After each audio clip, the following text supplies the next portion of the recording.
And what's interesting is going into that feeling aspect, not just does the drum look pretty, will it look nice hanging on my wall, or will it be a nice coffee table in my living room.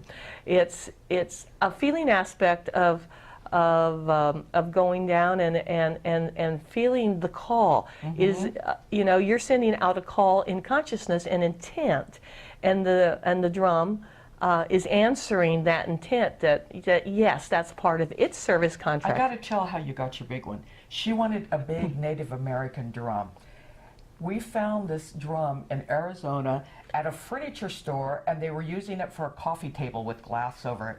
And it's a flame shape like a teardrop, and it sounds so wonderful. So you never know where you're going to find them. Right. It was actually the top part of the leather was actually kind of loose, and I took it to the Taos Drum Factory, and they said that it had been made from a green stump, and they put some stabilizers on the inside and put a new skin over it. And then they said it was very unusual to find that teardrop, and they wanted to buy it. They said, you could have another drum from the store. It was like, I don't think so. I don't think so, because I had already communed with the drum, and the drum was my friend. It was, yeah, it was my crystal singer drum, and it was my friend, and it was there to co-create with me. And it has, and so the first step is to find the friends that want to come home and play with you and co-create, because they would have a service contract too. They are made for and created with Spark of Source to co-create with us here for certain aspects. And so I would hold the drum too, and ask it first of all again if it wants to co-create on the healing path, because it may have a communication path, a different type of path.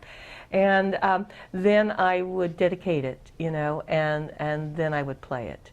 And in drumming, it could be, there are so many different rhythms all over the world.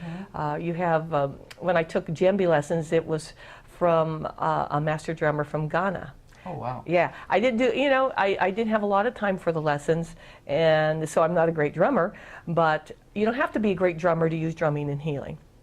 And then there are some times where you'll go into drumming circles and you really want to, there are a lot of people doing this and that because the spirit moves them in wondrous and sometimes not so wondrous ways, and there's this cacophony of different rhythms.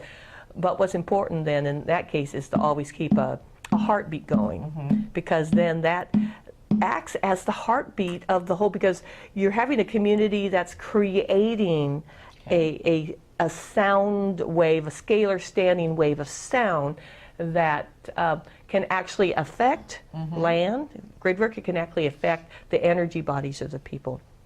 And with the heartbeat, then that gives a kind of a fulcrum for everything else to work around. Right. And you can use different rhythms, and our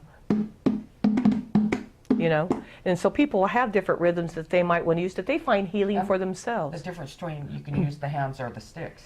Absolutely, you can use the sticks, which I didn't bring with me, of course. Or mallets. Or mallets, and or you can use the tips of your fingers. You can use the palm of your hand. You can use what they call a slap, And there's probably lots of other ways depending on the society you come from, and the tribal rhythms or the drumming traditions. That was the word I wanted. The drumming rhythms, and so what I was taught that say in the djembe would be different than perhaps what I learned from the First Peoples type of drumming, but.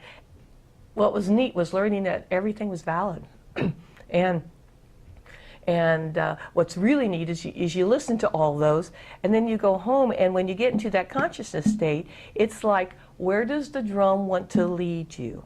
Where does the consciousness want to move through you and come out? And back to listening again with the hands, because it could be, where you start out with just a simple, and it could be then use,